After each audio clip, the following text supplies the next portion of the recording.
What is good, everyone? Welcome to the channel. My name is Paul. I make videos about Japanese society, life, and culture from the viewpoint of a long-term foreign resident. I've lived in Japan for 19 years, and today I'm going to be sharing with you the one biggest mistake to avoid if you come to Japan as a tourist. Yes, only one.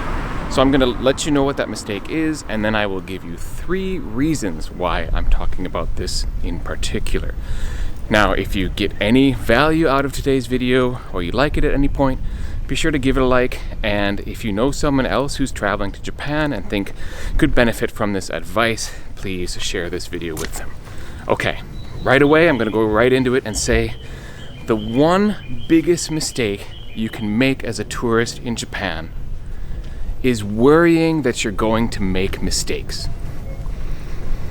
I'm absolutely serious here. There's a lot of videos on YouTube saying avoid these mistakes in Japan. People have different anxieties about traveling here. I did a poll on my channel a few weeks ago about what people find intimidating about coming to Japan, and I'm going to talk about those things and kind of waylay the typical fears about them. And that's why I say don't be worried about making mistakes in Japan. I'm going to start off just by saying that Japan is basically exactly what it says on the package. You pretty much know what you're getting when you come to Japan, and the image you have when you get here from having seen social media, etc., is pretty much what you're going to experience. So sure, after living here for 19 years, I'm a lot more familiar with the ingredients that go into that package, but Japan is pretty much what you are going to expect it to be. So what are the 3 reasons that I feel I need to talk about this? Well, the top thing on the poll I did was people worried about language. So I want to start off by saying that the Japanese people are incredibly friendly, helpful, and patient with foreign tourists and foreigners in general. Even if you can't communicate with them, they're going to try to be as helpful as they can. One of the most typical stories you hear is the person who is looking for something and they ask a Japanese, and the Japanese person doesn't speak English, but then physically leads them to the place that they're looking for. That's actually not an uncommon story, and it's even happened to me. So basically, overall, Japanese people are really proud of Japan, go figure, and they want foreign visitors to have a great time here.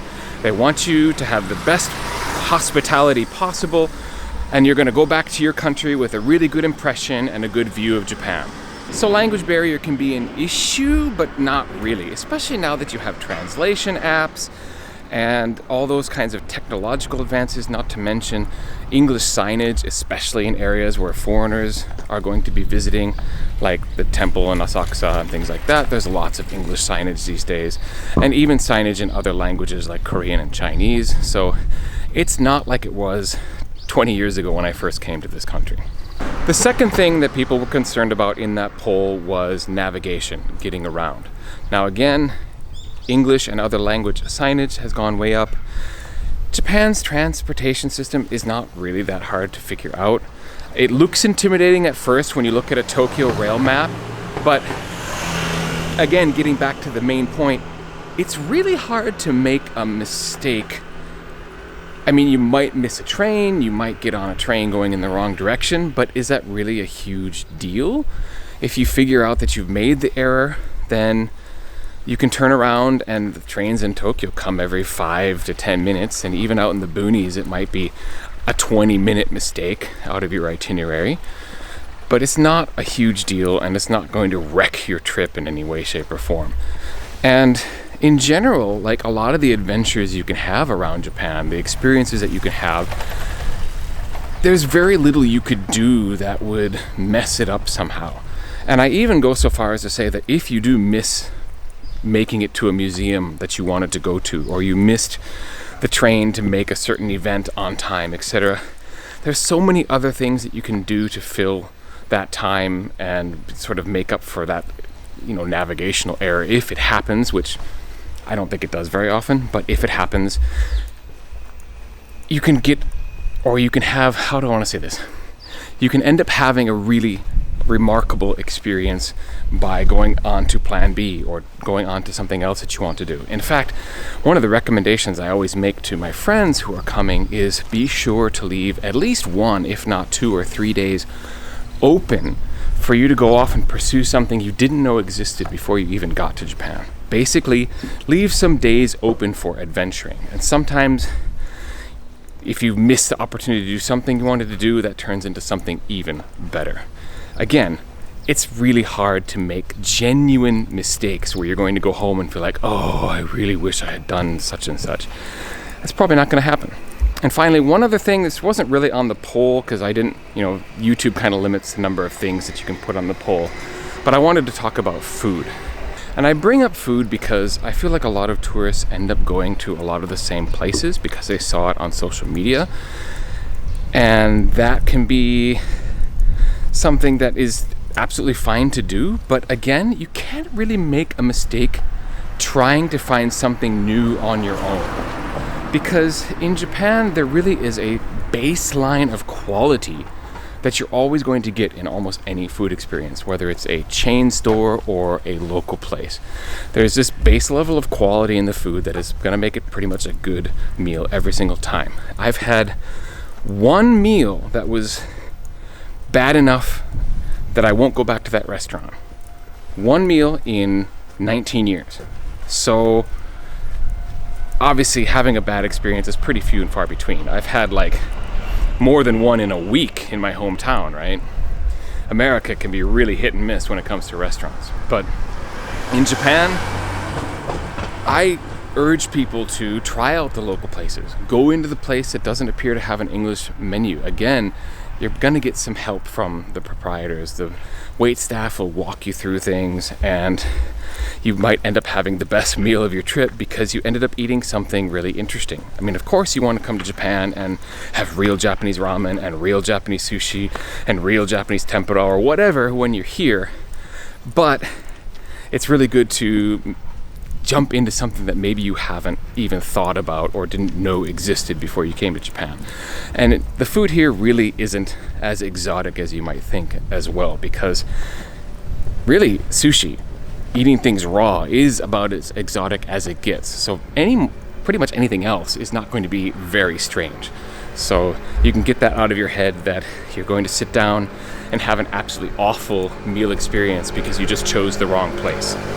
So basically the whole point of this video, and I could give a lot more reasons, like Japan's a super safe country. I mean, that's a bonus. It's not like traveling in the US where you have to be sure not to wander into the wrong neighborhood, or you have to keep your head on a swivel to make sure that you're staying safe and you're not going to get mugged or something. There's problem spots in Europe and a lot of other countries on every continent around the world, but in Japan, it's pretty hard to get in trouble. I mean, the only thing I would caution against is if you're out in the late night, going to clubs and such, there are those requisite dangers of drinking and maybe following the wrong tout into the wrong establishment in Kabukicho or something.